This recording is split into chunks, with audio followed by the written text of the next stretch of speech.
Peripeteia is an upcoming first and third-person role-playing stealth game taking place in alt-history cyberpunk Poland.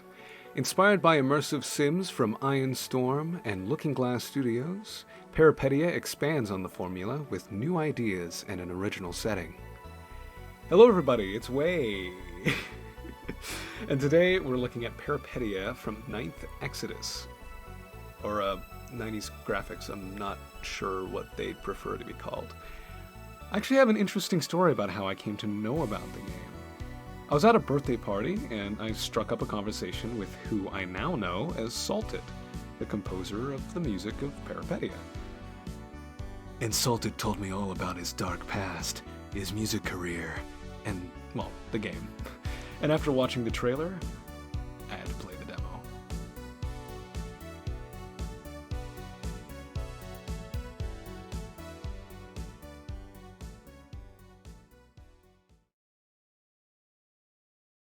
Everything seemed like it was lining up. The cyberpunk aesthetic, the dystopian setting, the old-style graphics, the protagonist that I would beg to be stepped on by. It was all in line with shit I knew I enjoyed. So, did the demo confirm the quality I saw in the trailer? Let's find out. Okay, first of all, I love the aesthetics of this game. Especially this, what I assume to be a pre-rendered image for the loading screen, it made me squee. But once you're in, you're plopped inside a bar. Radio playing in the back. No one else but the bartenders around, and you've got 2 empty beer bottles to your name. Oh yeah, this is how you know you're a badass. You start talking to the barman and telling him you're looking for something called the bunker. This seems to be something everyone is looking for, but Barman here claims that he has something here that can help you, if you do him a favor.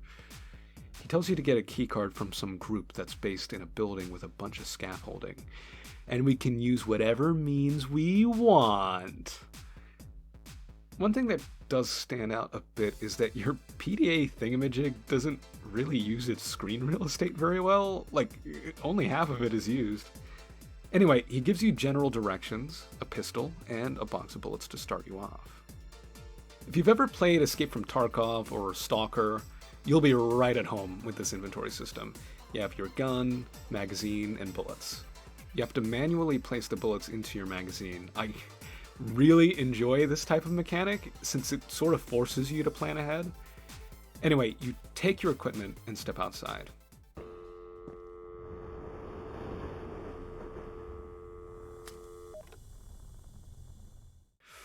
Ooh, yes! Okay, one of my favorite movies of all time is Blade Runner. I already knew from the trailer that it had that sort of gray, dark, dystopian city, but seeing it in game just made me really hyped for whatever was ahead. This was where the parkour mechanic was introduced. Sukin Sin, which I believe is her name, can grab onto ledges and climb on certain objects. One thing that is a little annoying about this is it applies to the ladders as well, so you have to spam spacebar to climb them. From what I can tell, this mechanic is a little too sensitive. It's not that big of a deal since it doesn't seem like she gets locked onto objects, but in tight spaces I noticed I was grabbing onto stuff when I wasn't intending to.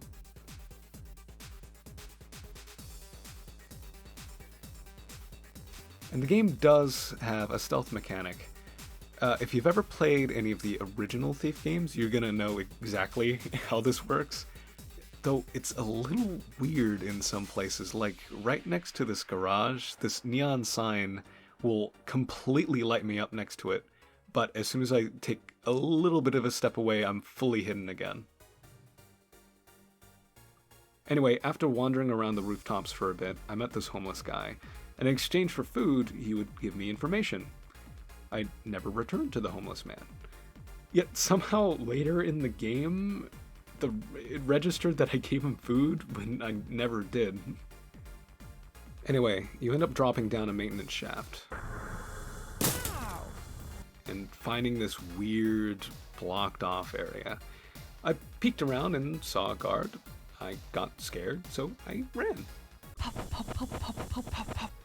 I went down a different maintenance shaft, safely, and ran into a priest. He gives you a route to enter from, and it leads to the ground floor of the building. Unfortunately, there's no stairs, so I left.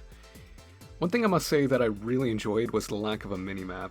It was legitimately fun wandering around, getting lost, writing down locations, and trying to locate things from surroundings. I think it allows for more aha moments. See, I think one of the reasons, not the reason, but one of the reasons open world games feel so small is because of the minimap. See, your brain can always come up with more than a developer can make.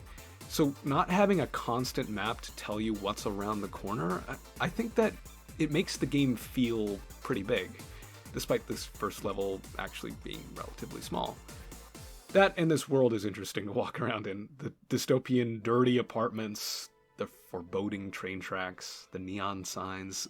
I just can't get enough of it. The point is, getting lost never felt like a punishment. Oh, yeah, and the game has this weird third-person camera. It seems not quite right. Like, it very much feels like the game was made with first person in mind, and that's the majority of how I played the game. Oh. Suki-san? Are you alright? And also, I found your cat. Anyway, I returned to the first maintenance shaft, safely, snuck past the world's most blind and deaf guard,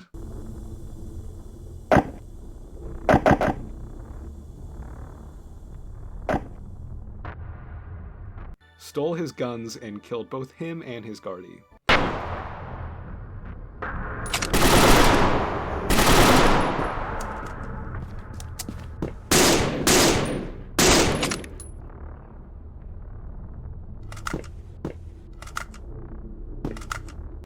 Then proceeded to find nothing of value, just hookahs. After wandering around for like 20 minutes, getting lost, I managed to find a way to climb up to the group's lair, with a little bit of awkward platforming.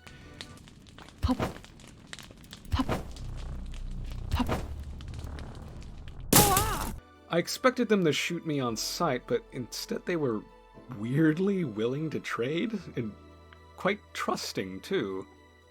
They mentioned an opium dealer and wanting him dead, which we already did, and after I said I did it, no questions asked. Like, no scout to see if I actually killed him or not.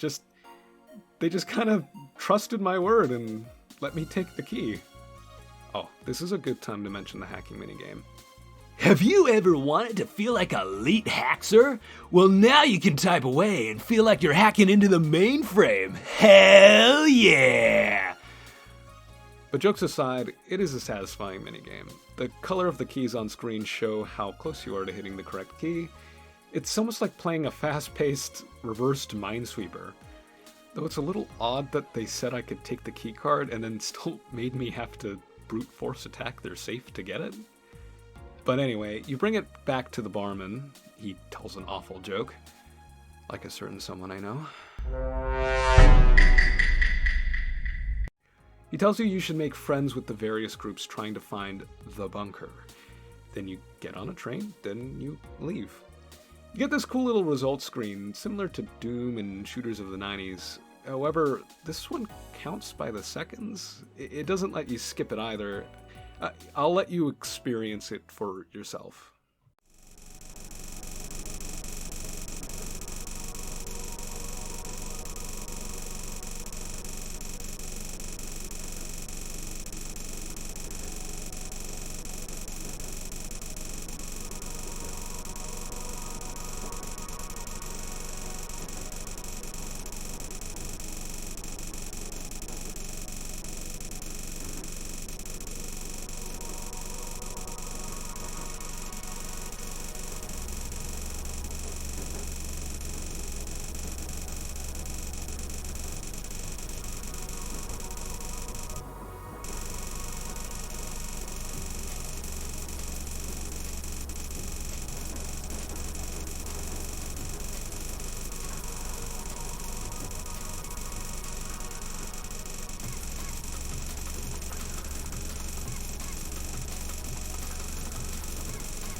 And then that's the end of the demo.